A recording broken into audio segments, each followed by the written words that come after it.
ನಮ್ಮ ಅವರು ಕಮನರ್ ತಾಲೂಕಾ ಬೇರೆ ಇದೆ, ಅವರ ತಾಲೂಕಾ ಬೇರೆ ಇದೆ. ಬೇರೆ ಬೇರೆ ಊರವರು ಅಧಿಕಾರಿ ಅವರು ಕಮನರ್ ತಾಲೂಕಾ ಸೇರ್ಸ್ಯಾರ, ಅರ್ಧ ಅವರು ಅವರ ಸೇರ್ಸ್ಯಾರ. ಇರ್ಲಿ, ನಮ್ದೇ ವಿಧಾನಸಭಾ ಕ್ಷೇತ್ರ ಅವ. ಆದ್ರೆ ಇಲ್ಲಿ ಸಂಜಾನ್ ಭೂಮಿ ಪೂರ್ತಿ ಇಲ್ಲ.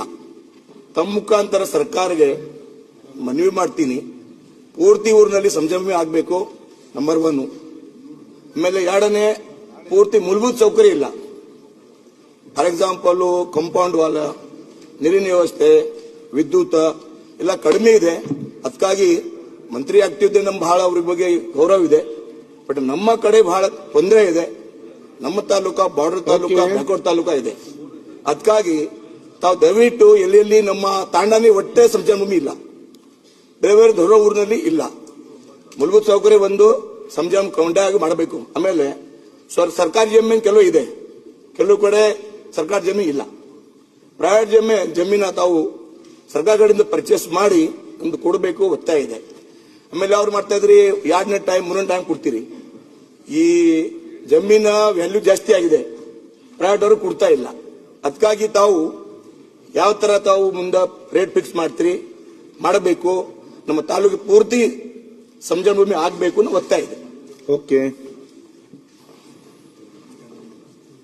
ಮಾನ್ಯ ಅಧ್ಯಕ್ಷರೇ, ಮಾನ್ಯ ಸದಸ್ಯರು ಕೇಳುವಂತಹದ್ದು ಸಮಸ್ಯೆ ಇದೆ, ನಾನು ಇಲ್ಲ ಅಂತ ಹೇಳಲಿಕ್ಕೆ ಹೋಗೋದಿಲ್ಲ. ಸುಮಾರು ಕಡೆ ಕಳೆದ ಒಂದು 10 ವರ್ಷದಿಂದನೂ ಕೂಡ ನಾವು ಸತತವಾಗಿ ಪ್ರಯತ್ನ ಮಾಡ್ತಾನೆ ಇದ್ದೇವೆ. ಎಲ್ಲ ವಸತಿ ಪ್ರದೇಶ, ಅದು ಗ್ರಾಮ ಇರ್ಲಿ, ಗ್ರಾಮದ ಮಾನ್ಯತೆ ಇಲ್ಲದೆ ಹೋಗ್ಲಿ, ಯಾಕಂದ್ರೆ ತಾಂಡಗಳಿಗೆ ಹಿಂದೆ ಗ್ರಾಮದ ಮಾನ್ಯತೆ ಇರಲಿಲ್ಲ, ನಾವೀಗ ಅದನ್ನ ಕೊಡ್ತಾ ಇದ್ದೇವೆ. ಯಾವುದೇ ಇರ್ಲಿ, ಅಲ್ಲಿ ಅವಶ್ಯ ಇರುವಷ್ಟು ಸ್ಮಶಾನ ಭೂಮಿ ಕೊಡಬೇಕು ಅನ್ನೋದು 10 ವರ್ಷದಿಂದ ಎಲ್ಲ ಸರ್ಕಾರ ಪ್ರಯತ್ನ ಮಾಡಿದೆ. ಹೈಕೋರ್ಟ್ನವರು ಕೂಡ ಇದನ್ನ ತುಂಬಾ ಬಹಳ ಬೆನ್ನತ್ತಿ ಮಾಡಿಸಿದ್ದಾರೆ. ಆದ್ರೂ ಕೂಡ ಕೆಲವು ಕಡೆ ಇನ್ನು ನಾವು ಕೊಡೋದಕ್ಕೆ ಸಾಧ್ಯ ಆಗಿಲ್ಲ. ಈಗ ಇರೋ ಭೂಮಿ ಎಲ್ಲ ನಾವು ರೈತರಿಗೆ ಕೊಡಿ, ಅದಕ್ಕೆ ಕೊಡಿ, ಇದಕ್ಕೆ ಕೊಡಿ ಅಂತ ಕೊಟ್ಬಿಟ್ಟು ಕೊನೆಗೆ ಈಗ ಸ್ಮಶಾನಗಳಿಗೆ ಭೂಮಿ ಲಭ್ಯ ಇಲ್ಲದ ಹಾಗೆ ಆಗಿದೆ. ಸ್ಮಶಾನ ಭೂಮಿ ಕೊಡೋದಕ್ಕೋಸ್ಕರ ಈಗ ಕಳೆದ 3 ವರ್ಷದಲ್ಲಿ ಅಧ್ಯಕ್ಷರೇ ಸುಮಾರು 58 ಕೋಟಿ ರೂಪಾಯಿ ಕೊಟ್ಟು ಖರೀದಿ ಮಾಡಿದ್ದೇವೆ. ಈಗ ಸ್ಮಶಾನಕ್ಕೆ ಎಲ್ಲ ಕೊಟ್ಟು ಕೊನೆಗೆ ಸ್ಮಶಾನಕ್ಕೆ ಖರೀದಿ ಮಾಡುವಂತ ಹಂತಕ್ಕೂ ಬಂದು ನಿಂತಿದ್ದೇವೆ. 58 ಕೋಟಿ ಖರ್ಚು ಮಾಡಿದ್ದೇವೆ ಖರೀದಿ ಮಾಡಲಿಕ್ಕೆ. ಸೊ ಎನಿವೆ, ಅದು ಒಂದು ಬದಿಗಿದ್ರು ಕೂಡ ಈಗ ಇವ್ರ ಕ್ಷೇತ್ರದಲ್ಲಿ ನನಗೆ ಬಂದಿರೋ ವರದಿ ಪ್ರಕಾರ ಅವರು 154 ವಸತಿ ಪ್ರದೇಶಗಳ ಪೈಕಿ 9 ಪ್ರದೇಶಗಳಿಗೆ ಸ್ಮಶಾನ ಲಭ್ಯ ಇಲ್ಲ, ಅಥವಾ ಇರೋದು ದೂರ ಇದೆ, ಸೂಕ್ತ ಅಲ್ಲ ಅಂತ ನಾನು ಬಂದಿರುವಂತಹ ವರದಿ. ಈಗ 9 ಪೈಕಿ 2 ಗ್ರಾಮಕ್ಕೆ ಆ ಗ್ರಾಮದ ಮಿತಿಯಲ್ಲೇ ಸರ್ಕಾರಿ ಭೂಮಿ ಲಭ್ಯ ಇದೆ. ಅದನ್ನ ಇನ್ನೊಂದು ವಾರದ ಒಳಗಡೆ ಅವರಿಗೆ ನಾನು ಸ್ಮಶಾನಕ್ಕೆ ರಿಸರ್ವ್ ಮಾಡಲಿಕ್ಕೆ ಡಿಸಿ ಅವರಿಗೆ ಆಲ್ರೆಡಿ ಆದೇಶ ಬೆಳಿಗ್ಗೆ ಕೊಟ್ಟಿದ್ದೇವೆ.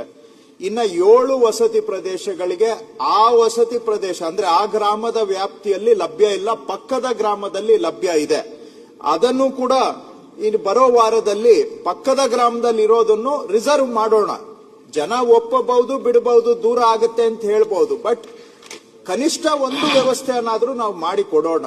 ಸೊ ಈ ಪ್ರಕಾರವಾಗಿ 9 ಇಲ್ಲದೆ ಇರುವಂತಹದಕ್ಕೆ ಬರುವ ಒಂದು 15 ದಿನದ ಒಳಗಡೆ ಒಂದು ಕಾದಿರಿಸುವಂತಹದನ್ನ ಮಾಡೋಣ. ಅದು ಅಲ್ಲದೆ ಅದು ಸೂಕ್ತ ಅಲ್ಲ ಅಂತ ಕಂಡು ಬಂದ ಸಂದರ್ಭದಲ್ಲಿ ಡಿಸಿ ಅವರು ಸ್ಥಳೀಯವಾಗಿ ಯಾರಾದ್ರೂ ಖಾಸಗಿಯವರು ಕೊಡೋ ಆಗಿದ್ರೆ, ನಮಗೆ ಎಟುಕುವ ದರದಲ್ಲಿ ಸಿಗುವ ಆಗಿದ್ರೆ ಅದನ್ನ ಪ್ರಸ್ತಾವನೆ ಕಳಿಸ್ಲಿಕ್ಕೂ ನಾನು ಹೇಳ್ತೇನೆ, ಅದಕ್ಕೂ ಕೂಡ ನಾವು ಒದಗಿಸ್ಕೊಡ್ತೇವೆ. ಎರಡನೇದು ಅವ್ರು ಕೇಳಿದ ಪ್ರಶ್ನೆ, ಅದಕ್ಕೆ ಕಾಂಪೌಂಡ್, ನೀರಿನ ವ್ಯವಸ್ಥೆ, ಅದು ನಾವು ಗ್ರಾಮ ಪಂಚಾಯತಿಗೆ ಹ್ಯಾಂಡ್ ಓವರ್ ಮಾಡ್ತೇವೆ.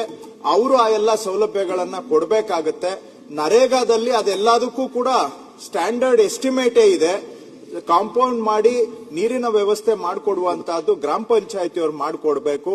ನಾನು ಅವರಿಗೆ ಡಿಸಿ ಅವರಿಗೆ ಹೇಳ್ತೇನೆ, ಸಿಇಒ ಅವರಿಗೆ ಸೂಚನೆ ಕೊಡ್ಲಿಕ್ಕೆ ಇದಕ್ಕೆ ಬೇಕಾದಂತ ಮೂಲಭೂತ ಸೌಕರ್ಯಗಳನ್ನ ನರೇಗಾ ಕಾರ್ಯಕ್ರಮ ಉಪಯೋಗಿಸಿ ಮಾಡ್ಲಿಕ್ಕೆ. ನರೇಗಾ ಮುಂದೆ ಏನಾಗುತ್ತೆ ನೋಡೋಣ, ಬಟ್ ಯಾವ್ದಾದ್ರು ಒಂದು ಪ್ರಾವಿಷನ್ ಇರುತ್ತೆ ಅಂತ ನಾನು ತಿಳ್ಕೊಂಡಿದ್ದೇನೆ. ನಿಮ್ಮೂರಿನಿಂದ ವಿಶ್ವ ಮಟ್ಟದವರೆಗೆ ರಾಜಕೀಯ, ಸಿನಿಮಾ, ಸ್ಪೋರ್ಟ್ಸ್ ಯಾವ ಸುದ್ದಿಯೂ ಮಿಸ್ ಆಗಲ್ಲ. ಬರೀ ಸುದ್ದಿಯಷ್ಟೇ ಅಲ್ಲ, ಜೊತೆಯಲ್ಲೇ ಇರುತ್ತೆ ವಿಶ್ಲೇಷಣೆ. ಗ್ಯಾರಂಟಿ ನ್ಯೂಸ್ ನ ಸಬ್ಸ್ಕ್ರೈಬ್ ಮಾಡಿ, ಫಾಲೋ ಮಾಡಿ, ಕ್ಷಣ ಕ್ಷಣದ ಅಪ್ಡೇಟ್ಸ್ ಪಡೆಯಿರಿ.